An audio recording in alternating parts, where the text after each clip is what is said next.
Baik, kita akan masuk kepada keutamaan sedekah. Dan saya berharap tentu buku yang kita pegang masing-masing ini jangan berhenti untuk diulang-ulangi, karena 2 lembar sebelum bahasan yang kita mau bahas hari ini itu banyak sekali statement para ulama salaf berhubungan dengan masalah keutamaan sedekah, supaya selalu menjadi motivator buat kita untuk bagaimana kita mengeluarkan atau rutin mengeluarkan sedekah. Jangan pernah makan sendiri tapi berbagi makanan dengan orang lain. Jangan cuma mengenakan pakaian sendiri, kita berbagi pakaian dengan orang lain. Bermula dari orang terdekat. Sedekah paling afdal dimulai dari orang-orang terdekat, dari pasangan hidup kita, dari anak-anak, dari keluarga, kerabat, dari orang-orang yang menjadi asisten rumah tangga kita, driver juga misalnya. Semua itu adalah orang-orang yang paling pantas untuk kita dahulukan dalam sedekah. Karena ada pernah seorang sahabat mengatakan, ya Rasulullah, saya punya dirham, siapa yang saya dahulukan? Kata Nabi SAW, dirimu dulu, boleh kau penuhi kebutuhanmu. Dia bilang, saya masih punya anak-anakmu, saya masih punya istrimu, saya masih punya pembantumu, saya masih punya, ya kau sudah tahu atau kau lebih tahu setelah itu. Artinya orang-orang terdekat ini didahulukan. Dan sudah kita sampaikan juga riwayat bolehnya sebagaimana suami memberi istri, istri pun memberi suami, dan pemberian istri pada suami pun dihitung sedekah yang sangat besar. Sebagaimana sudah kita jelaskan kisah Abdullah bin Mas'ud radhiyallahu anhu, di mana beliau laki-laki yang miskin dan menikah dengan seorang wanita dari orang kaya namanya Zainab. Zainab ini pernah mau ngeluarin hartanya, lalu dia mengatakan pada suaminya, saya ingin keluarin harta ini di jalan Allah, dan saya ingin memberikan kepada anda, tetapi saya ingin tahu dulu hukumnya. Boleh enggak sih seorang istri kasih ke suaminya? Maka tolong tanyakan kepada Nabi SAW. Pada saat itu Abdullah bin Mas'ud berkata, jangan saya yang bertanya, karena ini sensitif, nanti dikira saya sengaja mau harta gitu ya. Kamu yang pergi bertanya. Maka Zainab pun pergi ke rumah Nabi SAW bertanya, lalu Nabi menjawab, kalau seandainya kau berikan kepada suamimu, maka engkau akan mendapatkan 2 pahala, pahala sedekah dan juga silaturahimnya. Jadi orang-orang terdekat ini orang yang paling pantas untuk mendapatkan pemberian. Dan juga ada poin penting sebelum kita masuk ke bahasan kita pada hari ini, pelurusan persepsi yang pernah kami sampaikan. Jangan pernah berpersepsi Bapak Ibu sekalian, kalau kita memberikan bantuan pada orang, orang itu yang butuh. Ini sudah kami tekankan berulang-ulang pada pertemuan yang lalu. Persepsi yang benar adalah kita yang butuh terhadap sedekah tersebut. Selama kita masih berpersepsi orang itu yang butuh, kita selalu menganggap remeh sedekah yang kita keluarkan ala kadarnya. Kita juga mungkin marah dengan orang yang berulang-ulang kalau minta bantuan misalnya. Padahal sebenarnya mau orang yang sama atau orang lain bagi kita tidak ada masalah. Karena poin kita adalah kita mengejar pahala sedekahnya. Bahkan saya sudah titik beratkan, kalau kita punya orang-orang tertentu yang rutin kita bantu, itu jauh lebih baik dibandingkan kita harus mencari orang baru. Sehingga kita punya sumber yang jelas, yayasan ini, rumah anak yatim yang itu, keluarga miskin yang ini misalnya, atau kita beasiswakan sekolah anak-anak tetangga kita yang tidak mampu dan segala macam hal. Semua itu jauh lebih tepat ya, sehingga kita sudah rutin mengeluarkannya. Terlebih lagi kalau kita bisa atur dari awal bulan, kita mengeluarkan berarti untuk 1 bulan ke depan. Artinya kalau sampai ajal kita datang di pertengahan bulan, kita tetap mendapatkan pahala sedekahnya sampai akhir bulan. Dan lebih baik lagi kalau kita bisa mengatur sedekah yang sifatnya jariyah, terus berjalan, kayak wakaf tanah, buat masjid, buat pesantren.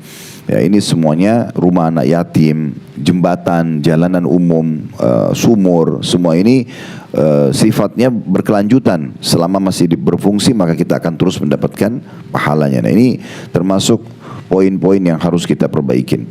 Saya mengingatkan kembali perkataan Al-Layth ibn Sa'ad dan juga Al-Fudail ibn Iyad, ada di halaman 7 ya. Bagaimana mereka berdua mengajarkan kepada kita, kalau ada orang yang mengambil sedekah dari mereka, maka mereka berterima kasih kepada Allah, bersyukur sambil mengatakan, lihatlah orang-orang ini membawa perbekalan kami, ketimbangan amal kami tanpa diupah sedikit pun.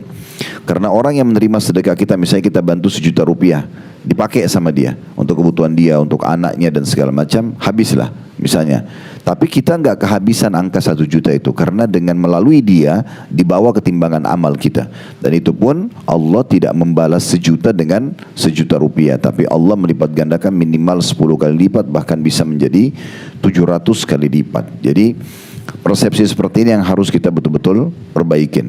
Dan ingat juga perkataan yang disampaikan ada di akhir sekali di halaman 7 ya. Abu Hatim berkata, bakhil itu, pelit itu adalah sebuah pohon di neraka sedang ranting-rantingnya ada di dunia. Maka barang siapa yang bergelantungan pada salah satu dari ranting-ranting itu, niscaya ia akan menjerumuskannya ke dalam neraka. Sebagaimana kedermawanan adalah sebuah pohon di surga di mana ranting-rantingnya berada di dunia. Dan barang siapa yang bergelantungan pada salah satu ranting-rantingnya itu, niscaya ia akan membawanya ke surga, dan surga adalah tempat orang-orang dermawan.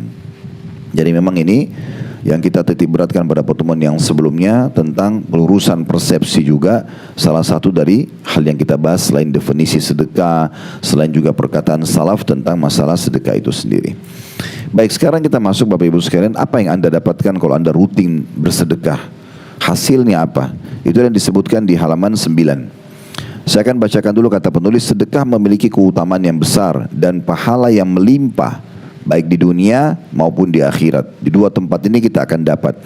Hal itu akan diperoleh oleh seseorang yang diberikan bimbingan oleh Allah Subhanahu wa taala dan dikehendaki kebaikan padanya. Maksudnya Allah ikhlaskan niatnya, dia tulus mengeluarkan, dia juga tidak pamrih, tidak perhitungan lagi di jalan Allah. Maka itu taufik, hidayah dari Allah Subhanahu wa taala.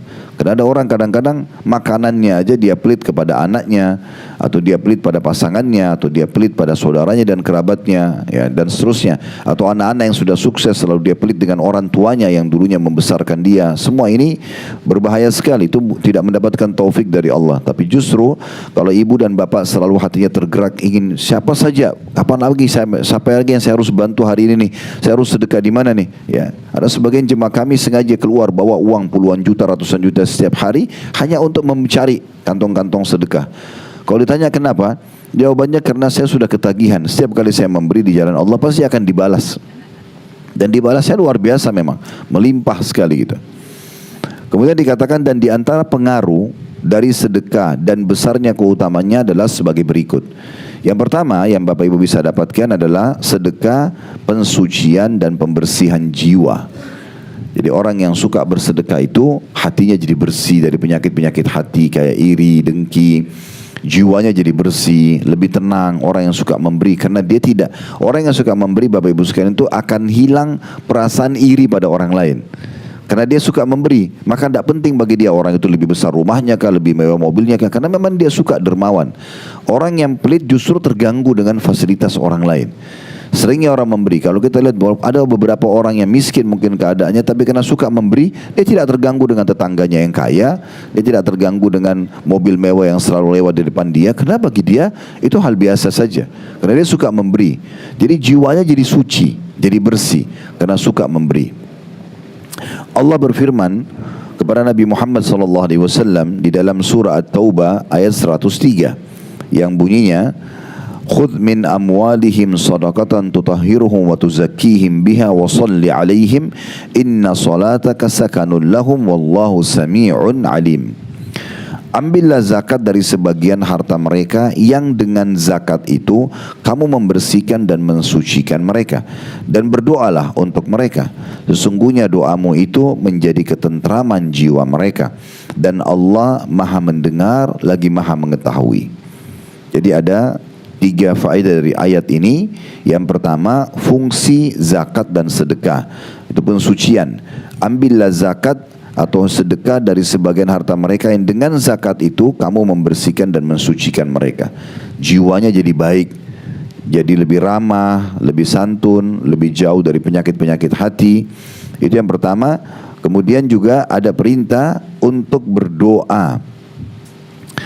Jadi kita mendoakan agar Allah berikan kepada kita keikhlasan dalam sedekah. Kita juga berdoa agar harta yang kita kasih ke orang tersebut bermanfaat supaya lebih maksimal, ya. Orang juga yang menerima bantuan atau menerima pemberian, karena ini sedekah tidak harus orang miskin yang terima, ya. Bapak Ibu bisa saling memberikan hadiah sama temannya, padahal mungkin dia lebih mampu. Atau orang tua kita sudah kaya, kita belikan mobil baru, kita belikan rumah baru, semua itu masuk dalam bab sedekah. Beda dengan zakat yang sangat terbatas, hanya kepada orang-orang tertentu. Tidak bisa kita berikan zakat kepada orang tua kita atau kepada orang kaya. Mohon maaf.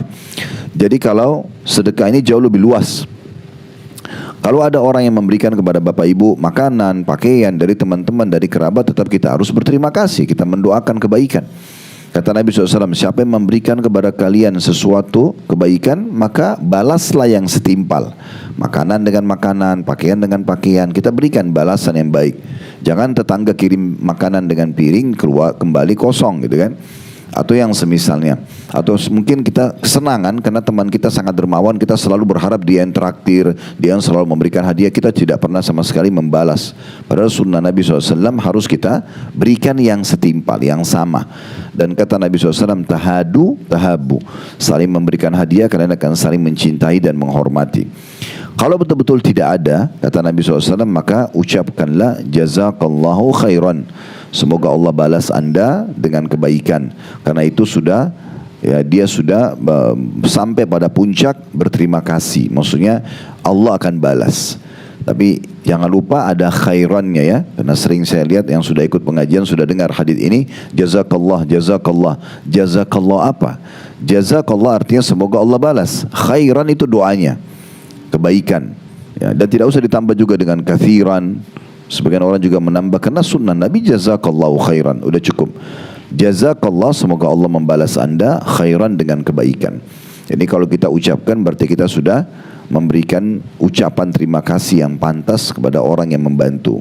Tapi didahulukan kita membalas dulu kebaikan-kebaikan dia yang setimpal. Kalau ibu dan bapak bisa gabungkan keduanya, orang kirimkan pakaian, kita balas dengan pakaian, kita juga ucapkan terima kasih pada dia.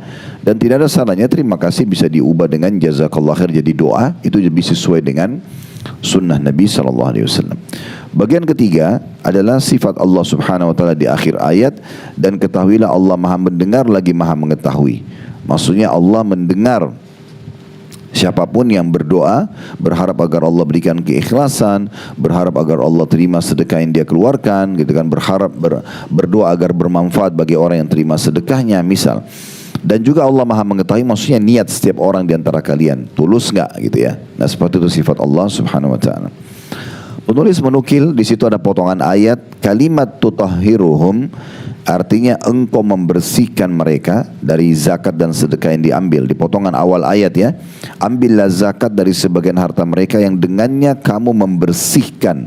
Nah, makna membersihkan dan mensucikan mereka di situ maksudnya membersihkan dari dosa-dosa mereka dan juga dari kikirnya jiwa mereka. Jadi ternyata di sini membersihkan di sini bisa bermakna adalah membersihkan dosa-dosa. Sedekah bisa membersihkan dosa-dosa ya. Bagi orang yang bersedekah, bagi orang yang menerima sedekah, umumnya orang itu kalau tercukupi dia jauh dari dosa umumnya. Kenapa orang mencuri? Karena dia punya kekurangan, ya kan gitu. Kenapa orang mengemis? Karena dia punya kekurangan. Tapi kalau dia tercukupi, umumnya dia akan jauh dari dosa-dosa, dari pelanggaran-pelanggaran, gitu kan. Nah, seperti itulah. Dan juga akan jauh dari sifat kikir. Kemudian potongan ayat zakihim dan mensucikan mereka menunjukkan kepada suatu bentuk penghiasan diri dengan hal-hal yang mulia dan baik. Karena sedekah adalah pembersih, pensuci, penggugur kesalahan dan pengangkat derajat. Di sini penulis sudah menggabungkan hampir mayoritas daripada keutamaan sedekah itu sendiri. Dikatakan karena sedekah adalah pembersih, maksudnya dari dosa-dosa, pensuci dari semua masalah penyakit jiwa atau penyakit hati. Kemudian penggugur kesalahan, semua kalau ada kesalahan kita dimaafkan, dan pengangkat derajat nanti kelak di surga. Sebenarnya orang memberi sedekah ini derajatnya Bapak Ibu sekalian naik di dunia, naik di akhirat. Tidak ada orang dermawan di dunia itu menderita, nggak ada. Selama dia dermawan, suka memberi, pasti dimuliakan Allah di dunia. Itu di akhirat, itu baru dunia. Di akhirat lebih besar lagi peninggian derajat orang-orang yang suka memberi. Ini faedah pertama yang Bapak Ibu dapatkan kalau bersedekah. Yang kedua, sedekah adalah bentuk ketundukan kepada perintah Allah dan Rasulnya. Maksudnya ada pahala melimpah, karena ini bagian dari syariat. Kalau Bapak Ibu keluarkan sedekah bukan hanya sekedar merasa iba dengan seseorang, tapi karena Allah dan Rasulnya yang perintahkan. Jadi kita kalau niatnya hanya karena iba, berarti orang yang Anda tidak ibahi, Anda tidak akan kasih. Gitu kan? Atau kenal, maka kalau Anda tidak kenal, Anda tidak akan kasih. Gitu kan? Atau syarat Anda orangnya harus mengemis baru Anda kasih. Kalau tidak mengemis berarti Anda tidak akan kasih, gitu kan? Ya sudah, kenapa nggak bantu orang itu? Kan dia nggak pernah minta sama saya. Karena dia berpikir ya itu hanya untuk pemberian saja, murni. Tapi kalau orang niat karena ini perintah Allah dan Rasulnya berbeda. Kita akan selalu merasa membutuhkan ya sedekah itu. Kita selalu merasa kita yang butuh terhadap orang yang meminta atau membutuhkannya. Dan bahkan dalam ayat Al-Quran kita sudah bacakan pada pertemuan yang lalu, seingat saya surah Al-Baqarah 261 sampai 274. Masih ingat ya? Kita sempat baca dan saya selalu bilang, Bapak Ibu kalau mau membaca ayat-ayat Al-Quran berhubungan dengan masalah keutamaan sedekah berikut syarat diterimanya, selalu ulang-ulang itu. Al-Baqarah surah nomor 2 ayat 261 sampai 274. Belasan ayat ini bicara tentang masalah sedekah. Dan kita sudah baca pada pertemuan kita yang lalu panjang lebar masalah ayat ini. Nggak boleh nyakiti hati penerima, gitu kan? Nggak boleh nyebut-nyebut, gitu kan?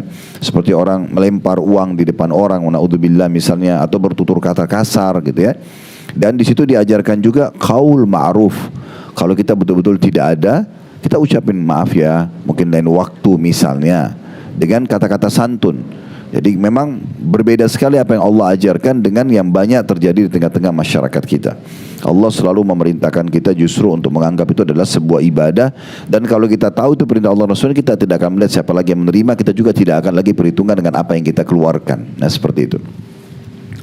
Baik, di poin nomor 2 yang Ibu Bapak dapatkan ini artinya akan melimpah pahalanya karena bentuk ketundukan kepada Allah Subhanahu wa taala. Allah berfirman dalam surah Al-Anfal ayat 24, ini dalil pertama diangkat oleh penulis yang berbunyi ya ayyuhalladzina amanu stajibu lillahi walir rasuli idza da'akum lima yuhyikum wa'lamu annallaha yahulu bainal mar'i wa qalbi wa annahu ilaihi tuhsyarun.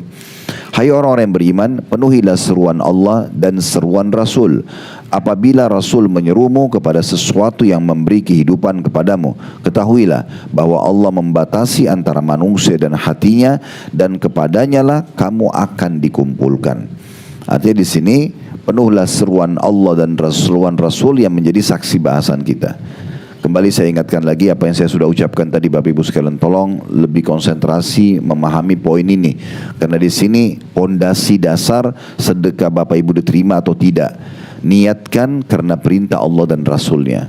Bukan hanya karena tidak enak sama orang, bukan hanya karena supaya dipuji sama orang, bukan hanya karena orang itu pernah berbuat baik, tapi memang ini karena perintah Allah dan Rasulnya. Sehingga semua yang tadi muncul itu, orang ini pernah baik sama saya atau tidak, orang ini saya kenal atau tidak, tetap saya akan kasih, gitu kan?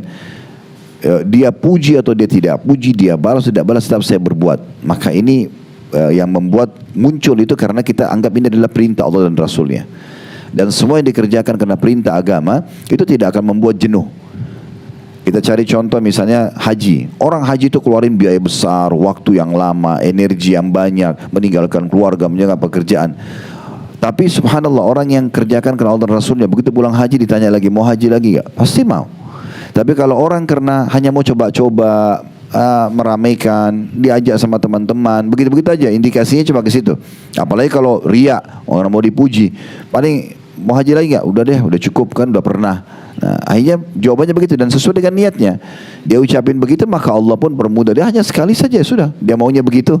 Tapi kalau orang mengatakan, oh insya Allah nanti saya akan ulangi lagi kapan Allah mudahkan, maka Allah akan kasih. Umumnya orang yang terulang-ulang datang ke Baitullah karena memang dia niatnya mengerjakan karena perintah Allah dan Rasulnya, dan dia memang ingin sekali mengulanginya, maka Allah memberikan itu. Dalil kedua dalam surah Asy-Syura ayat 47. Penulis mengangkat dalil ini berbunyi istajibu li rabbikum min qabli an ya'ti yawmun la maradda lahu min Allah ma lakum min malja'in yawma idzin wa ma lakum min nakir. Patuhilah seruan Tuhanmu sebelum datang dari Allah suatu hari yang tidak dapat ditolak kedatangannya. Kamu tidak memperoleh tempat berlindung pada hari itu dan tidak pula dapat mengingkari dosa-dosamu. Maksudnya sebelum datang hari kiamat segera bersedekah. Ayat ini, Bapak Ibu sekalian, ya, tidak berdiri sendiri. Ya, ada ayat yang menguatkan ini ya. Bisa dilihat di dalam surah Al-Munafikun. Ini di lembaran sebelahnya. Kita majukan ya. Kalau yang pegang bukunya kan kita sekarang lagi baca halaman 11 ya. terjemahan surah Asy-Syura ayat 47.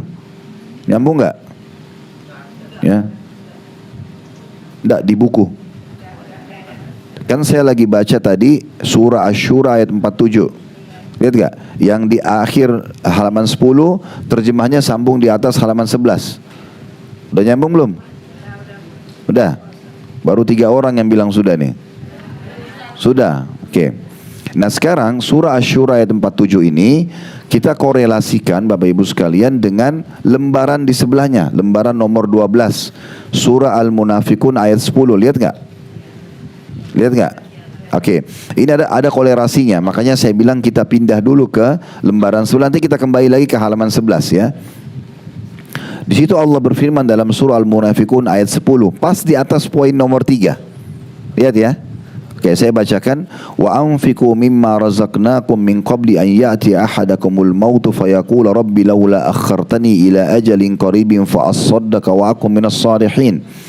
Dan segera belanjakan sebagian dari apa yang telah kami berikan kepadamu sebelum datang kematian kepada salah seorang di antara kamu.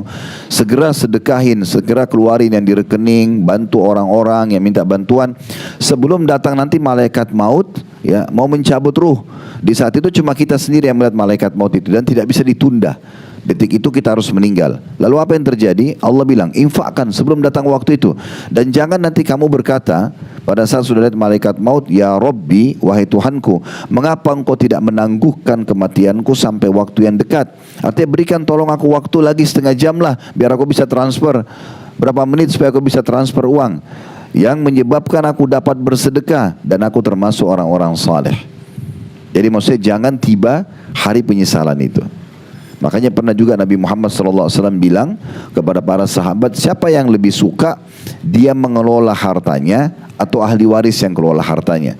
Maksudnya dia yang mengelola semasa dia hidup atau nanti dia meninggal ahli waris yang kelola. Maka kata para sahabat, ya Rasulullah, tentu kami kelola harta kami.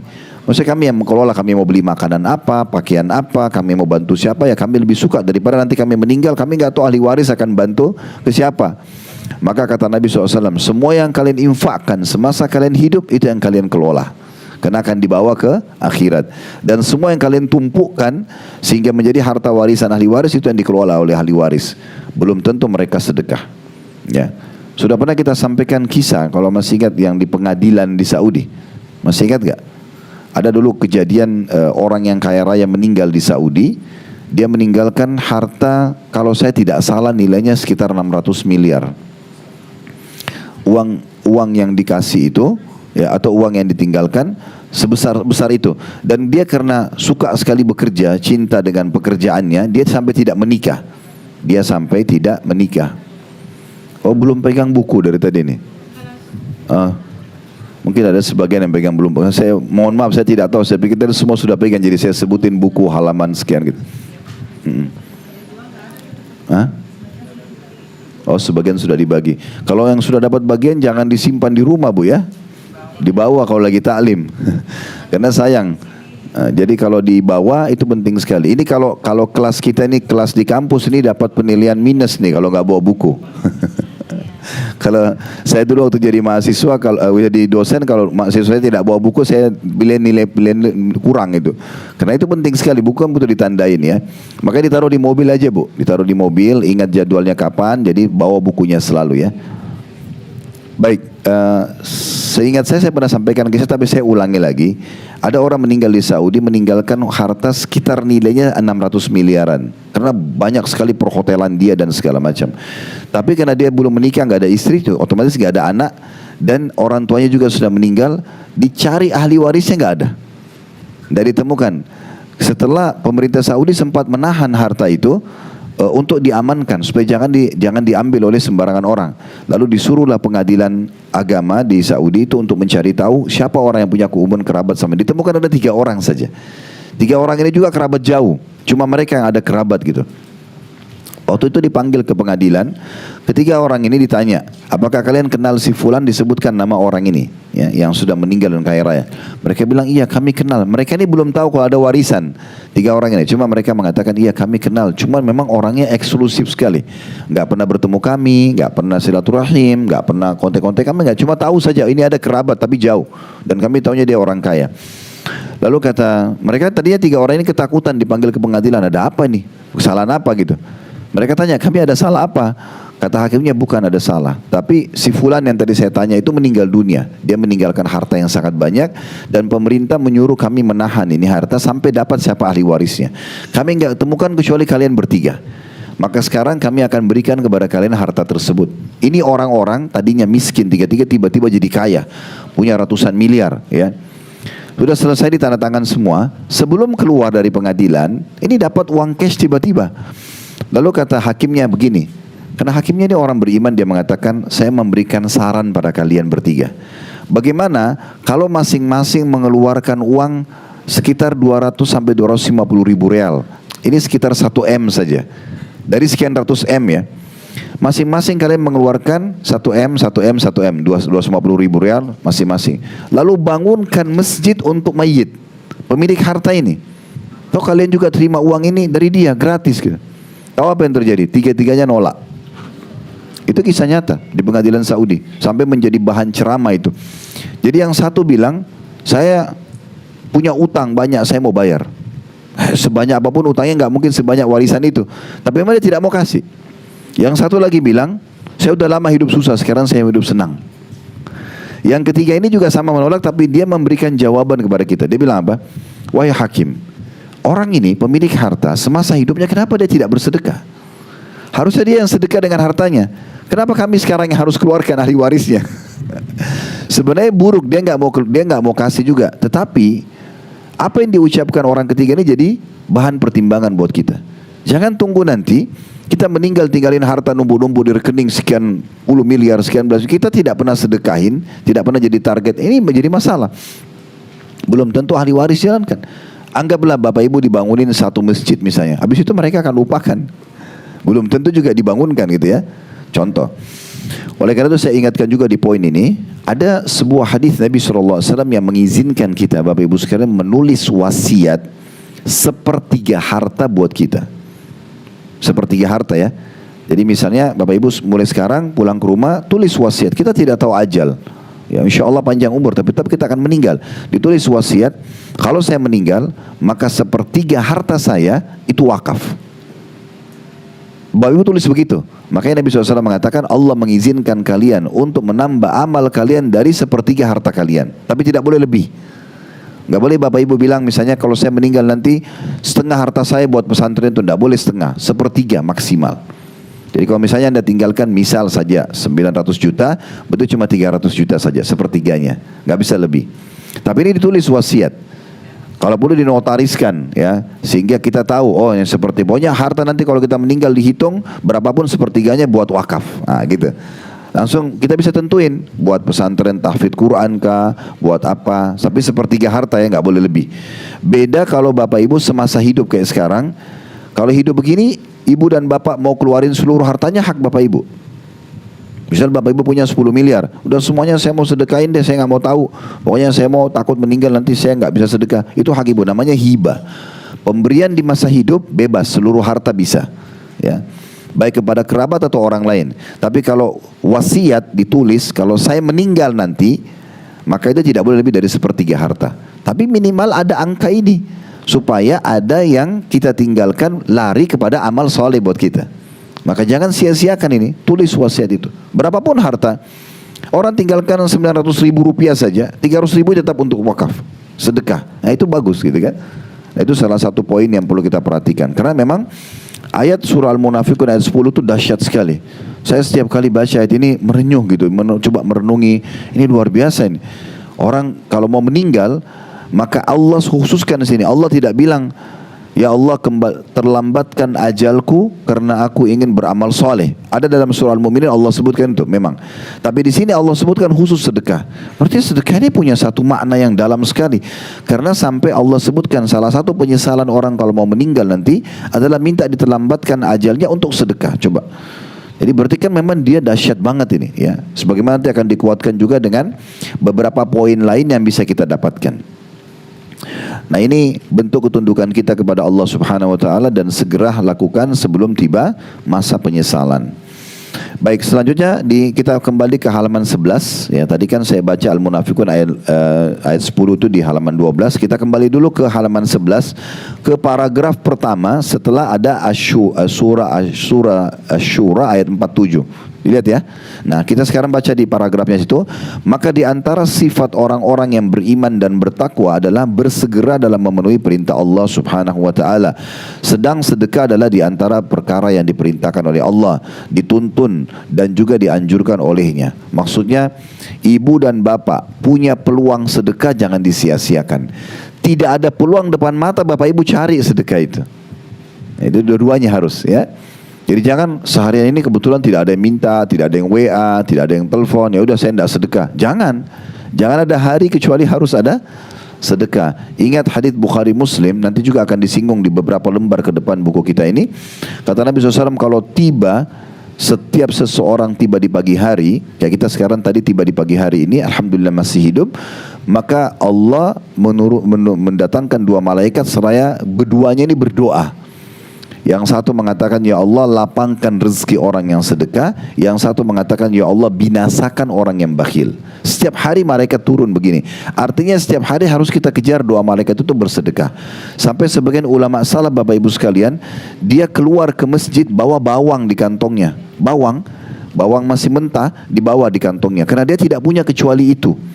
Dia keluar ditanya oleh tetangganya, kenapa anda bawa-bawa bawang? Dia bilang saya ingin sedekah. Dan ternyata setelah sholat ada saja orang yang terima bawang itu, dikasih kepada orang-orang di pinggir jalan. Karena tidak mau lewat satu hari tanpa sedekah.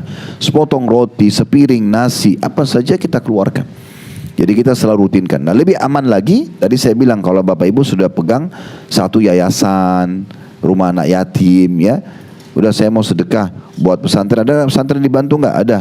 Kayak di yayasan kami itu banyak sekali pesantren yang butuh bantuan. Bapak Ibu tinggal pilih mau bantu yang mana, mau pembebasan tahannya, mau bangunannya, mau makanan santrinya, mau Quran buat santrinya, banyak sekali. Kita misalnya memberikan udah beras untuk pesantren ini dari saya deh 50 kilo tiap bulan. Ya, tinggal cari yang berapa harganya per kilo. Udah pokoknya rutin. Itu kan jadi kita rutin mau tidak mau. Kalau perlu tulis wasiat kepada anak-anak, ini jangan diberhentikan setelah saya meninggal ya, misal. Nah, terus dijalankan, itu juga bagus ya.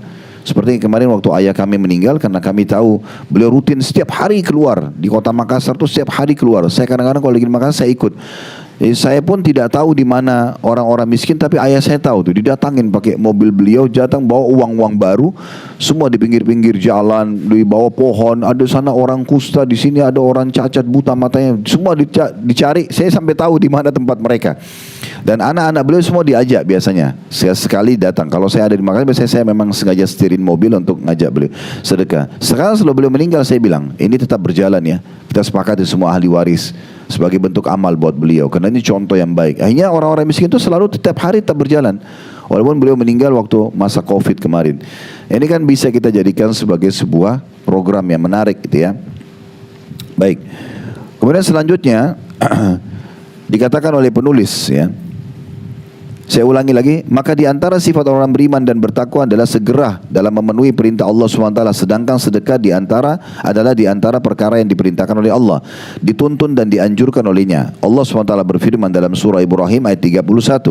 Qul li ibadiyalladzina amanu yuqimus salata wa yunfiqu mimma razaqnahum sirran wa alaniyatan min qabli an ya'ta yaumun la bay'un fi wala khilal. Katakan hai Muhammad kepada hamba-hambaku, perintah langsung Allah kepada Nabi Muhammad SAW menyampaikan kepada kita semua yang telah beriman, khusus bagi orang yang beriman, hendaklah mereka mendirikan solat, jangan pernah tinggalin solat, 5 waktu jaga, dan menafkahkan sebagian rezeki yang kami berikan kepada mereka, baik secara sembunyi-sembunyi ataupun terang-terangan. Tidak ada yang tahu atau orang terpaksa lihat.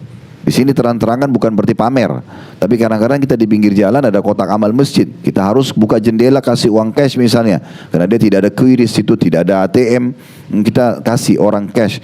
Maka apa boleh buat? Ada mungkin pengurus masjid lihat, ada mungkin mobil di belakang lihat, oke, itu terang-terangan, tapi bukan disengaja. Bukan sengaja kita panggil, sini liatin saya mau sedekah, bukan begitu kan? Maka itu dimaksud dengan terang-terangan. Sebelum datang hari kiamat yang pada hari itu tidak ada lagi jual beli dan tidak ada lagi persahabatan. Bapak ibu yang sia-siakan tetangganya yang miskin, kerabatnya yang miskin, orang yang pernah minta bantuan, kalau kita ketemu hari kiamat gak akan lagi kita bisa kasih bantuan sama mereka. Gak ada lagi sedekahnya di hari kiamat. Gak bisa lagi. Kecuali kita berbagi amal soleh kita. Itu gak mungkin. Kita butuh untuk memberatkan timbangan amal. Maka mumpung di dunia, berbagilah. Salah satu sifat baiknya Nabi Ibrahim alaihissalam, beliau itu dikenal dengan Abu Dhifain, bapaknya para penjamu tamu. Itu kalau dihidangkan makan oleh istrinya, nggak pernah makan sendiri. Pasti dia suruh buka pintu, kemudian siapapun yang lewat dipanggil sama dia. Suruh datang, panggil untuk makan sama dia atau dikasih makanan tersebut. Di dalam sebuah hadis yang lain kata Nabi SAW, kalau seseorang kalian sedang dihidangkan makan oleh pelayannya, maka jangan dia biarkan pelayan itu pergi kecuali sudah diajak makan bersama atau dia memberikan bagian darinya, karena dia sudah menghidangkannya. Dia lihat makanan itu, dia cium baunya, bagi dengan orang tersebut. Dan gitu, ini bagian daripada syariat. Ya, saya sudah kasih contoh yang lalu, jangan sampai pelit. Kadang-kadang ibu-ibu pulang ke rumah bawa makanan kesukaannya, anaknya begitu datang, ingat ini makanan kesukaan ibu ya, jangan disentuh. Wah, ini anaknya sendiri. Bagaimana bisa sifat pelit ini dia datang makanan tersebut memang sudah kita beli porsi yang lebih, berapa orang di rumah supaya semua dapat bagiannya, termasuk asisten rumah tangga. Semua tidak perlu lagi curi-curi makanan dari kulkas dan segala macam, karena memang kita sudah memberikan hak mereka. Jadi nanti kita di sini ayat ini memerintahkan kita jangan sampai nanti datang hari kiamat baru nyesal, ya, mumpung masih hidup, karena beramal seperti ini hanya bisa di saat kita hidup. Dalam firman Allah yang lain dalam surah Al-Baqarah ayat 254, di akhir sekali di halaman 11, Allah berfirman, ya ayyuhalladzina amanu anfiqu mimma razaqnakum min qabli an ya'tiya bay'un la bay'un fihi min qabli an ya'tiya yawmun la bay'un fihi wala khullatun wala syafa'a wal kafiruna humudz zalimun. Hai orang-orang beriman, belanjakanlah di jalan Allah sebagian dari rezeki yang telah kami berikan kepadamu sebelum datang hari yang pada hari itu tidak ada lagi jual beli dan tidak ada lagi syafaat, pertolongan. Dan orang-orang kafir itulah orang-orang yang zalim. Di sini saksi bahasan kita, kalau Bapak Ibu mau garis bawahi, belanjakanlah atau keluarkanlah ya harta yang diberikan, dan Allah mengatakan sebagian dari rezeki, tidak harus semuanya, tapi berbagi ya. Kita makan, kasih orang makan juga, kita minum juga sama, dan seterusnya, semua itu kita kasih ya. Nanti tentu di dalam bab setelah ini ada petunjuk Nabi SAW dan juga infak para orang-orang saleh. Nanti kita akan belajar di pertemuan-pertemuan akan datang bagaimana mereka luar biasa, tidak pernah melewatkan satu hari kecuali mereka pasti bersedekah. Bahkan mereka dalam sedekah mendahulukan orang lain daripada dirinya sendiri. Baik, kita langsung pindah ke poin ketiga, karena firman Allah surah Al-Munafikun tadi sudah kita baca. Manfaat ketiga yang akan Bapak Ibu dapatkan kalau Bapak Ibu bersedekah, yaitu seorang mukmin berada dalam naungan sedekahnya pada hari kiamat kelak. Bisa bermakna nanti di mahsyar Bapak Ibu akan dapat naungan sedekah dari panasnya matahari. Bisa juga yang dimaksudkan adalah naungan di sini dia akan terselamatkan dari siksaan di hari kiamat. Dikatakan yaitu pada hari yang pasti akan disaksikan oleh seluruh makhluk tersebut. Di mahsyar kita semua akan dibangkitkan pada hari kiamat. Bisa kita baca di awal-awal surah Al-Hajj, surah nomor 22 tentang masalah hari kebangkitan. Di dalam surah Al-Qiyamah, surah Al-Zalzalah, banyak sekali yang menceritakan kepada kita tentang kejadian dahsyat di hari kiamat. Dikatakan di mana pada hari kiamat itu seorang anak akan beruban, matahari akan mendekat ke kepala manusia, keringat yang banyak keluar hingga menenggelamkan manusia. Itu keadaan mahsyar di saat itu. Kita akan dibangkitkan dalam sebuah hadis ya. Di sini dikatakan dari Abu Hurairah radhiyallahu anhu, Rasulullah SAW bersabda, ya'rakun nasu yaumal qiyamati hatta yadhhaba arakuhum fil ardi 70 dhira'an wa yuljimuhum hatta yabluga adhanahum. Pada hari kiamat nanti manusia akan keringatan atau berkeringat hingga mengalir sejauh 70 hasta dan akan menenggelamkan mereka hingga mencapai telinga mereka. Ada footnote nomor 1 diriwayatkan oleh Imam Bukhari. Ibnu Hajar berkata, ini masih menggambarkan dulu tentang dahsyatnya hari kiamat ya. Ibnu Hajar berkata rahimahullah, ini nama seseorang ulama dipanggil dengan Ibnu Hajar.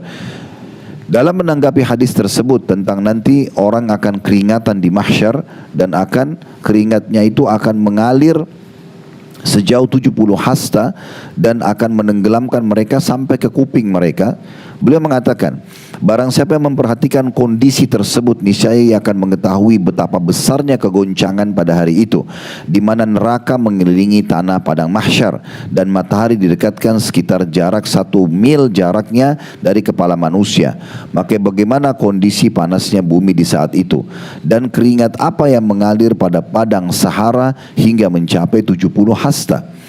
Padahal setiap manusia tidaklah mendapat tempat kecuali sebidang tanah atau sebatas tanah yang memijakkan kedua kakinya. Maka bagaimanakah kondisi manusia saat itu dengan keringat dan peluh mereka, padahal mereka berbeda-beda kadar peluhnya. Sesungguhnya hal ini adalah suatu perkara yang membuat akal terkesima dan menunjukkan akan besarnya kekuasaan. Jadi paragraf ini ada footnote nomor 2 dinukil oleh Ibnu Hajar dalam Fathul Bari. Sampai sini kita mau jelaskan dulu Bapak Ibu sekalian, bahwasanya Ibnu Hajar rahimahullah, seorang ulama hadis ini, mau setiap momentum hadis Nabi SAW itu tidak terlewatkan begitu saja, tapi bagaimana kita merenungi dan membayangkan bagaimana kalau terjadi. Karena hadis Nabi ini bukan sia-sia diucapkan.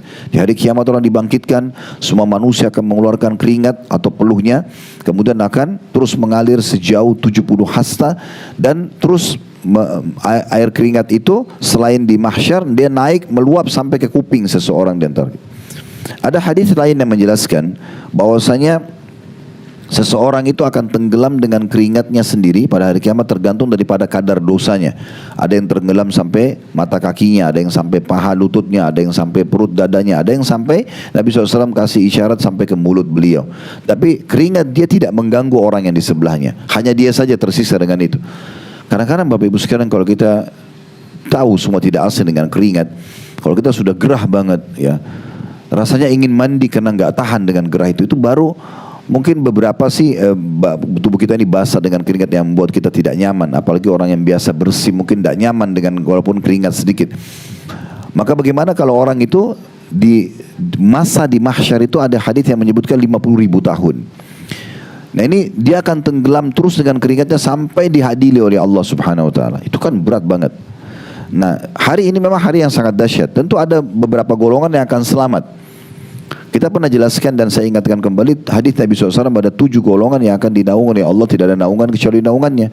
Disebutkan pemimpin yang adil pertama, kemudian seseorang yang hatinya terikat terpaut dengan masjid, 2 orang yang saling mencintai karena Allah, berkumpul dan berpisah karenanya, seseorang yang berinfak dengan tangan kanan sampai tangan kirinya tidak tahu, seseorang dipanggil oleh lawan jenis yang punya kedudukan dan kelebihan fisik, kemudian dia mengatakan saya takut kepada Allah, dia nolak perzinahan tersebut, seseorang yang mengingat Allah sendirian lalu dia meneteskan air mata.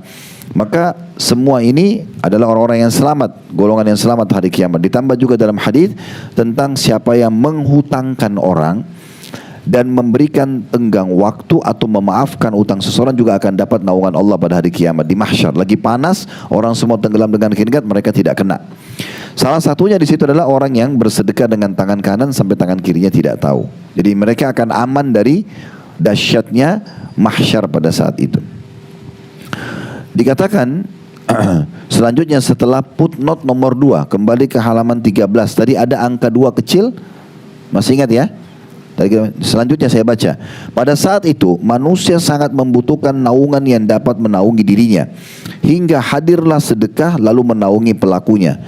Dari Uqbah bin Amir radhiyallahu anhu, seorang sahabat Nabi, beliau berkata, saya telah mendengar Rasulullah sallallahu alaihi wasallam bersabda, kullu mri'in fi dhilli sadaqati hatta yufsala bainan nas, au qala hatta yuhkama bainan nas. Setiap orang berada di bawah naungan sedekahnya hingga manusia diadili oleh pengadilan Allah, atau beliau bersabda hingga keputusan di antara manusia ditetapkan oleh pengadilan Allah. Maksudnya seseorang akan terus berada terganggu dengan keringat dia sendiri sampai nanti dia dipanggil gilirannya untuk dihakimi oleh Allah Subhanahu wa taala. Dan Abul Khair, itu tanda kutip, salah seorang perawi hadis berkata, tidaklah suatu hari dilewatinya melainkan dia bersedekah dengan sesuatu walaupun hanya dengan sepotong kue atau sebutir bawang. Setelah dengar hadis ini, Abul Khair, perawi hadis, tidak pernah melewatkan satu hari kecuali sedekah, walaupun hanya dengan sepotong kue ataupun sebutir bawang. Dan dalam pembahasan tentang 7 kelompok manusia yang akan dinaungi oleh Allah Ya, dengan naungannya, N-nya besar kata ganti Allah, pada hari di mana tidak ada naungan kecuali naungan Allah. Terhadap dalam hadis, wa rajulun tasaddaqa bi sadaqatin fa akhfaha hatta la ta'lama shimalu ma qaddamat yaminu. Dan seorang laki-laki ataupun perempuan sama yang bersedekah dengan suatu sedekah lalu merahasiakannya hingga tangan kirinya tidak mengetahui apa yang dikeluarkan oleh tangan kanannya. Footnote nomor 2, hadis riwayat Bukhari dan juga Muslim.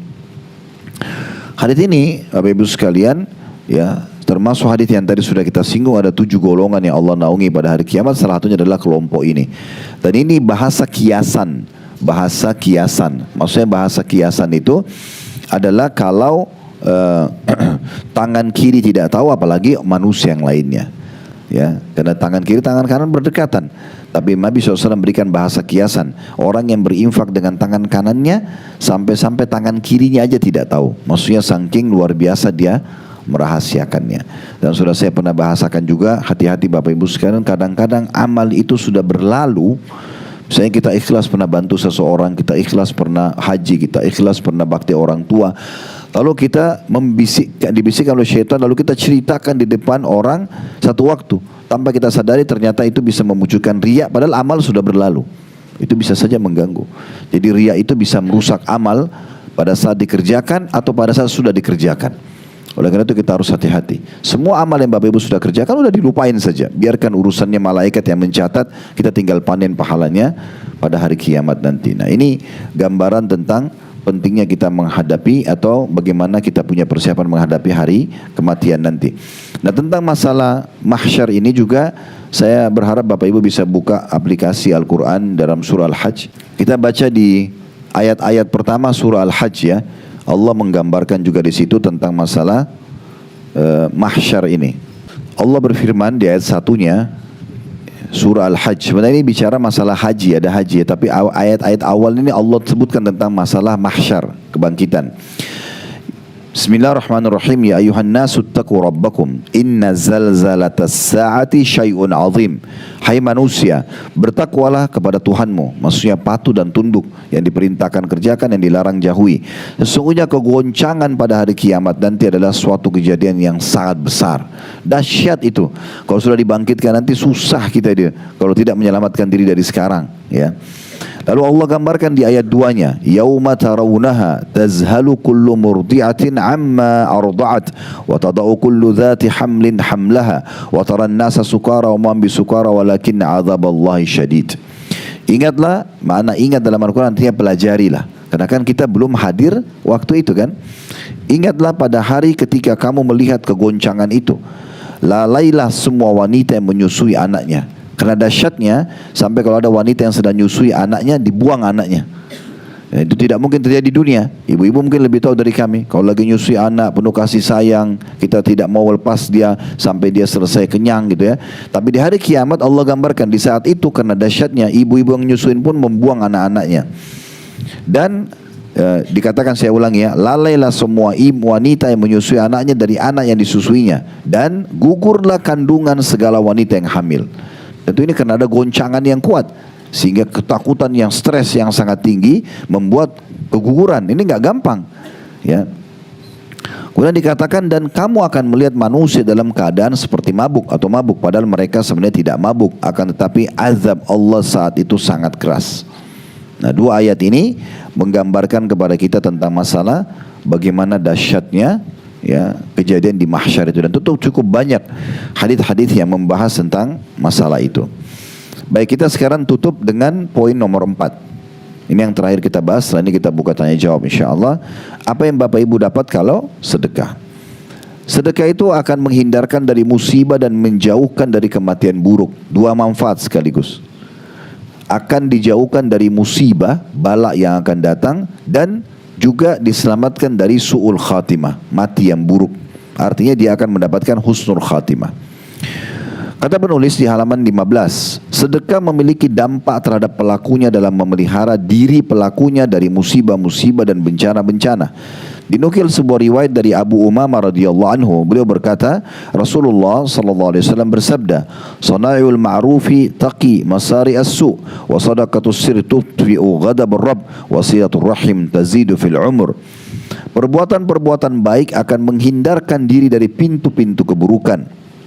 Sedekah yang tersembunyi itu akan memadamkan amarah Rabb dan menyambung tali silaturahim, dapat menambah umur atau akan menambah umur.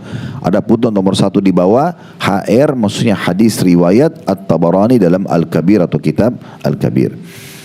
Dari hadis ini kita bisa lihat bahwasanya ada 3 amal yang bisa menyelamatkan dari segala macam masalah, ya. Yang pertama, semua perbuatan-perbuatan baik. Semua perbuatan-perbuatan baik menghindarkan diri dari pintu-pintu buruk. Maksudnya kalau kita sholat, berarti buruknya meninggalkan sholat itu akan hilang. Ibu-ibu sekarang tutup aurat pakai jilbab dan sudah tahu ini perintah agama. Satu waktu buka jilbab gak nyaman, atau mungkin ibu sudah tidak mau. Kalau ibu misalnya sekarang sudah pakai hijab begini, lalu ibu disuruh pakai jilbab, buka jilbab di jalanan, ibu tidak mau. Karena apa? Ibu sudah merasakan nikmatnya ibadah itu. Karena kita kalau kerjakan kebaikan, satu kebaikan, keburukannya akan hilang. Kita puasa, hilang keburukan, tidak mau puasanya. Nah gitu, seperti itulah. Nah sama semua, timbal balik seperti itu terjadi. Nah itu yang dimaksud dengan perbuatan-perbuatan baik akan menghindarkan diri dari pintu-pintu keburukan. Artinya kalau kita sibuk dengan amal soleh, pintu dosa tertutup. Dosa itu kan terbuka kalau kita lagi santai, Bapak Ibu sekalian. Kita lagi banyak waktu lowong, ya udah depan TV kita habis waktu di situ. Tapi kalau kita lagi sibuk, lagi sakit kah, lagi layani orang kah, lagi ada kegiatan kah, maka kita kan jadi tidak ada waktu untuk itu. Nah begitu juga kalau kita sibukkan dengan kebaikan-kebaikan, dari sholat ke sholat, dari zikir ke zikir, dari doa ke doa, dari ilmu ke ilmu, terus begitu, maka kita akan jauh dari perbuatan buruk. Yang kedua, ini jadi saksi bahasan kita, dan sedekah tersembunyi akan memadam amarah Rabb. Jadi kadang-kadang kan kalau kita berbuat salah bisa mengundang murkahnya Allah, amarahnya Allah. Rabb itu Tuhan Allah SWT. Jadi kalau ibu dan bapak punya sedekah tersembunyi, tidak ada yang tahu, hanya ibu sama Allah sama orang yang terima.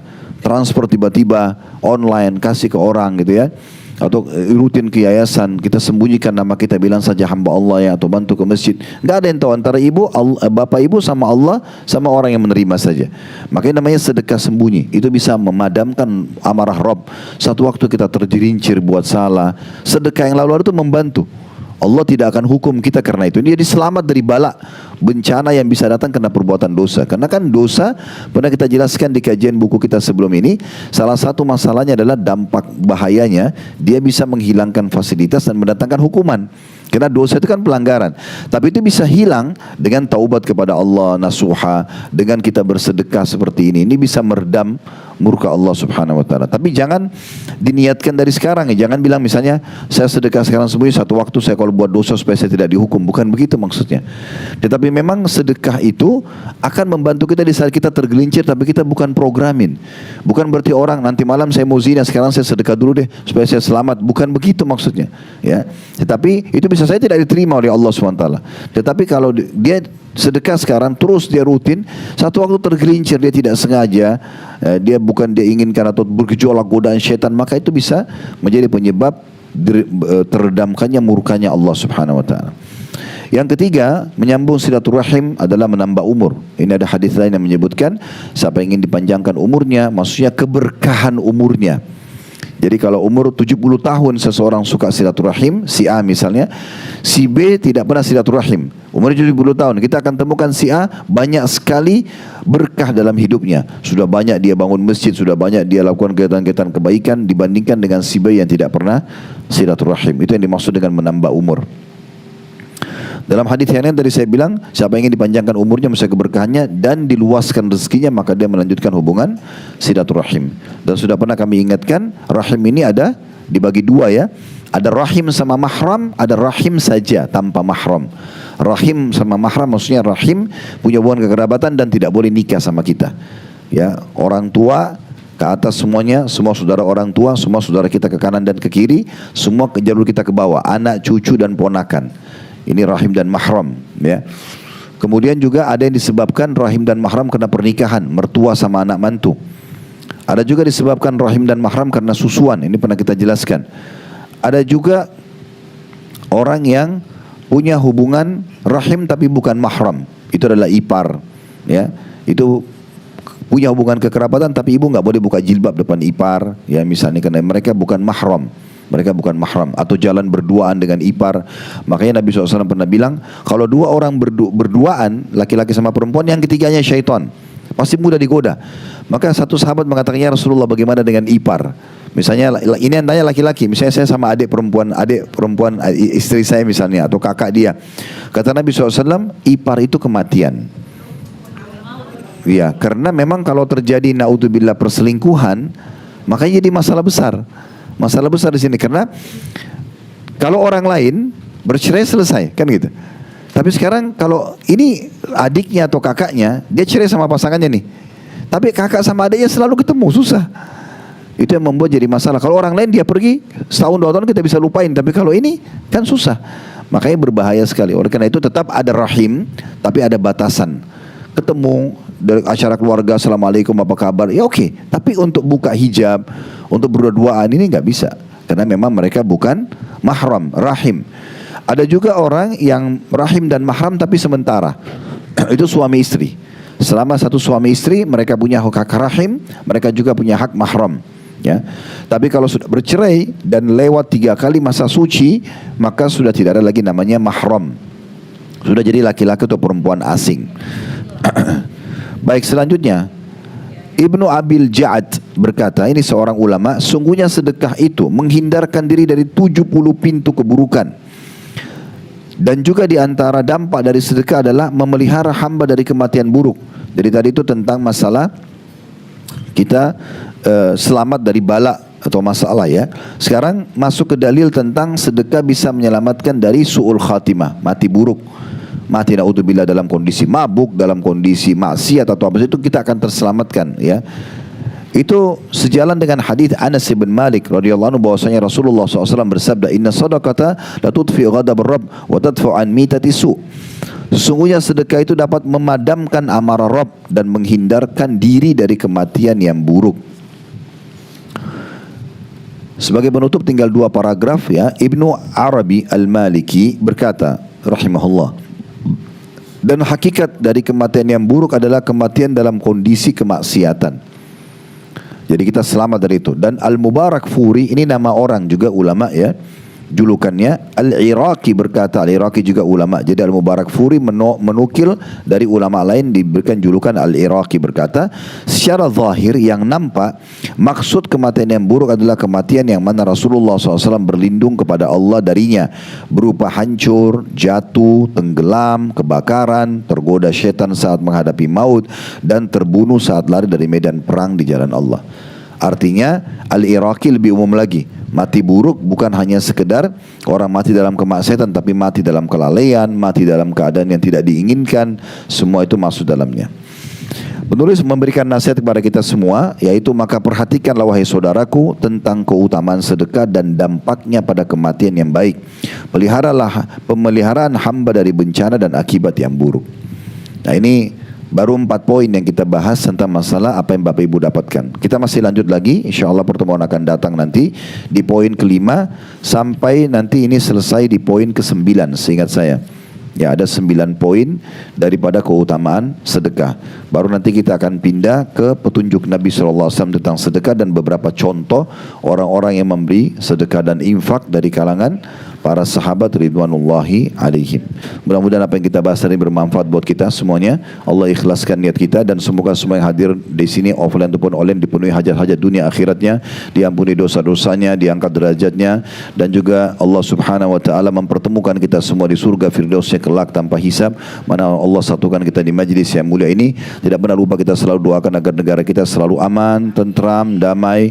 Allah berikan petunjuk para pemimpin menjalankan tugas amanah dengan baik, dan Allah memberikan memberikan balasan semaksimal mungkin pahala kepada seluruh pejuang yang telah memberikan hadiahkan kepada kita kemerdekaan, persatuan dan kesatuan ini, dan juga orang-orang Allah memberikan hidayah dan juga memberikan balasan maksimal bagi yang sedang memimpin dan juga memaafkan kesalahan-kesalahan mereka dan siapapun yang nanti kelak menjadi pemimpin negara kita walaupun kita semua sudah tidak ada. Dan semoga Allah selalu memakmurkan dan juga menjadikan negara kita contoh bagi orang-orang yang lain. Juga kita doakan agar teman-teman kita di Palestina Allah berikan kemerdekaan sebagaimana Allah berikan kepada kita. Allah ikhlaskan niat mereka, terima para syuhada mereka, muliakan Islam di tangan mereka dan tangan kita semua, dan semoga Allah ikut sertakan kita bersama mereka di pahala, baik dengan doa, dengan harta, juga dengan jiwa kita. Wa sallallahu ala nabiyyina wa habibina Muhammadin wa alihi wasallam. Walhamdulillahi rabbil alamin. Subhanakallahumma bihamdika asyhadu an la ilaha illa anta astaghfiruka wa atubu ilaik. Wassalamualaikum warahmatullahi wabarakatuh.